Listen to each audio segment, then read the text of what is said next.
I am loyal, Empire. To the Genetic Dynasty above all else.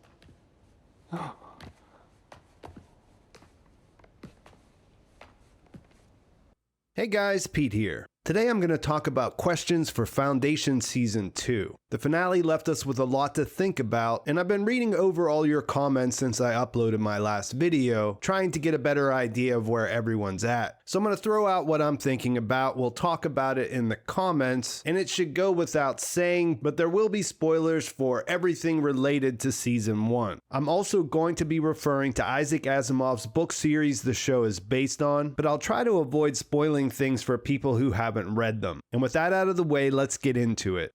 I believe the biggest question from the first season of Foundation is one that was introduced in the first episode. Who really blew up the Starbridge? Politically, Cleon the 12th, who is now Brother Dusk in the timeline at the end of the season, used this incident to make an example out of the planets Anacreon and Thespis. The Dynasty's official story is that terrorists from those planets were responsible. This is almost certainly not what happened, but even after an investigation where Demerzel was traveling around trying to gather evidence, they weren't able to discover who was responsible. Early theories on this from fans were that perhaps it was Demerzel herself. This is mostly based on her being mysterious, but also in a powerful position with access. The other one was that it was Harry Seldon himself, in an effort to speed the fall of the Empire along. This event is part of the reason why the Cleons were distracted and opted on exiling Harry Seldon and his followers. Both of these are possibilities. I wouldn't say there's been any new evidence that seems to support them one way or the other, but I do think there are some problems with both in relation to the scale of the destruction involved. The attack killed a lot of people.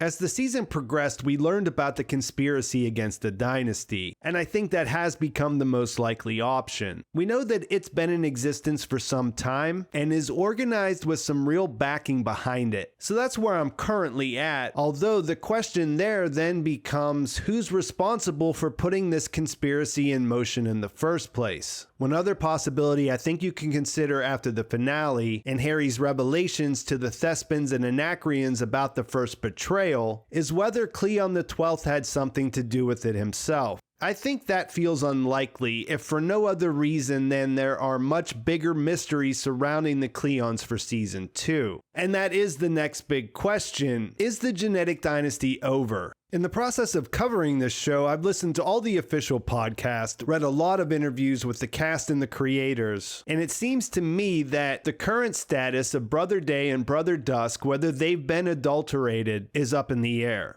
There's a part of me that tends to think that the damage is done either way, and that kind of ties into the question of what was behind Demerzel's decision to kill Brother Dawn. There was a lot of debate about whether or not she was trying to strike back against Brother Day for what he had done making her kill Halima. At the end of the day, what's more important is that he thinks that's the reason that she did it, and will always be suspicious of her as a result. So to the question, is the Genetic Dynasty over? I think the answer is yes. It's certainly going to go downhill as a result of what happened here, regardless if there's any pure Cleon the First DNA still around or not.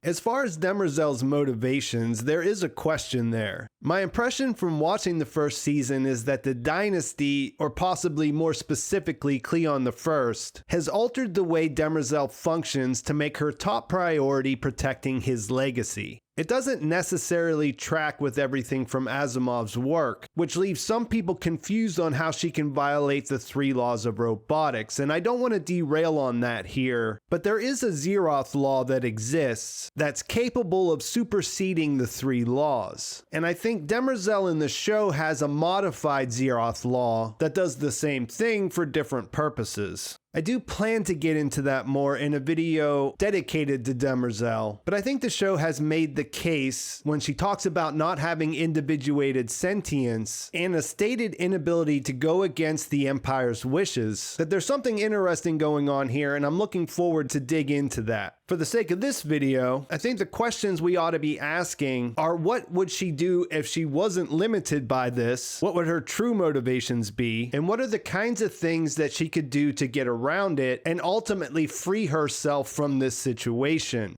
The fact that she's tearing her face off in that last scene of the season seems like a clear indication that this creates inner conflict. I imagine we'll learn a lot more about this in the future, and primarily how they were able to alter her in this way. One thing that seems certain is that someone was able to override her security, and I'm going to use that to transition to telling you about today's sponsor, NordPass. NordPass just published new research about the most commonly used passwords by country and how long it would take to crack it. The research shows that overall in the US, 150 passwords out of the 200 can be cracked in less than a second. If you found your password on this list, make sure you changed it to a unique and strong one. And even if you do better than one of these, if you're anything like me, then you have so many passwords to remember. That's why I use NordPass. I can store all my passwords in one place. There's no need to memorize all of them. And I can access all my logins with a single master password. I use it to automatically generate secure passwords. The more complex the password, the safer the account is. That means none of my passwords will show up on that list. NordPass is the new generation password manager where security meets simplicity. And it's got great features like password health, which you can use to check if your passwords are weak, older than 90 days, or used for several accounts.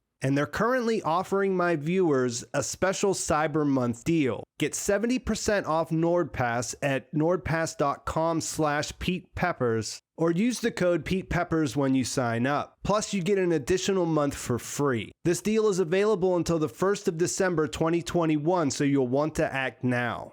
Beyond Trantor and the Genetic Dynasty, another big question I have is what's going to happen to the Foundation now that they know Harry is inside the vault? When he mentioned that he was developing the narrative to Gaal and essentially making himself a martyr, that makes me wonder how that changes when he returns as a sentient AI in the finale. For the record, I don't think he'll be involved with the day-to-day dealings on Terminus or very regularly at all, but his very existence seems like it might have a great effect. To cut to the chase, will this have a messianic role? The showrunner mentioned one of the things we can expect to see in Season 2 is the Church of the Galactic Spirit. Initially, I thought this might be related to a religious storyline from the books, but I'm kind of leaning towards a Church of Harry after the finale. He died and came back, albeit in a different form, and he is responsible for crafting the plan that they're all following. And in relation to the AI, it does seem like it's been confirmed that the version of Harry in the vault is independent to the one that Gaal interacted with on the Raven. Two different Harrys that aren't connected in any way, with an indication that the one on the ship was corrupted when it was being uploaded. To be honest, one other question I have is whether the Raven survived at all. When Gaal is leaving in the cryopod, in the reflection there's a clear explosion you can see, but it was never explicitly stated that his trip to Helicon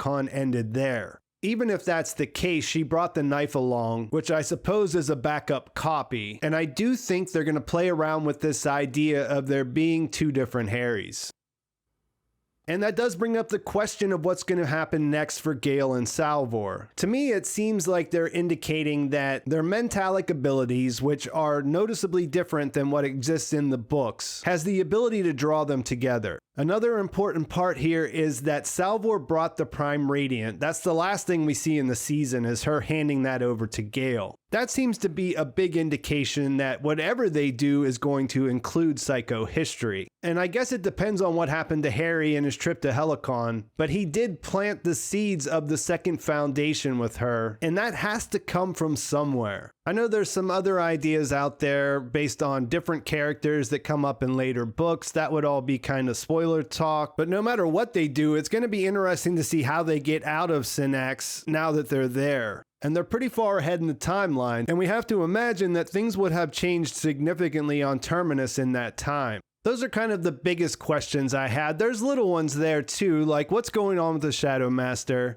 I mentioned in one of my previous videos how he shows up in the first episode, and then we see him again 35 years later where he looks exactly the same. This is a world where we have at least one robot and a handful of clones, so he might fit into one of those categories, but I don't think we got any more evidence about what's going on with him at all. Another big question I have from the history of things is, what are these robot wars that they've alluded to at different times? It sounds like they came to an end during Cleon I's reign. They're a part of the mural. Harry mentioned an apple orchard in episode 2 that was older than the Imperial Gardens, where they used to hang AI sympathizers. The showrunner did say we would go back in time in future seasons, and I hope we'll learn more about how those wars played out. I had some questions about the timeline, considering that we jumped ahead with Gaal and Salvor at the end of the season. I don't think that means that we'll pick up there for sure. After all, there were multiple timelines in season 1, but it is a possibility.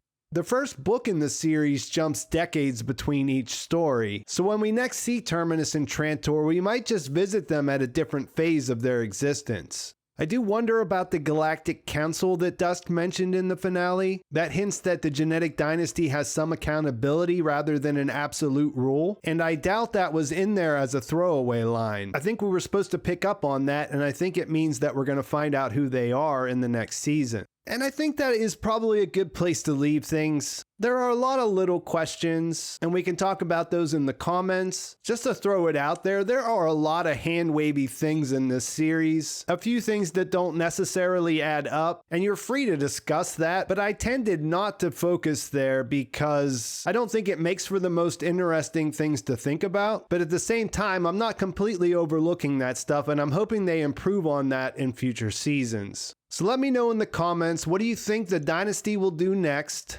What's going on with Demerzel? Do you think she's trying to be free? What do you think Gaal and Salvor will do over there on Synnax? And how do you think things will change for the Foundation now that they know what's inside the vault? Please like this video if you enjoyed it. Please subscribe to my channel if you haven't already. And thanks for watching. I'll talk to you soon.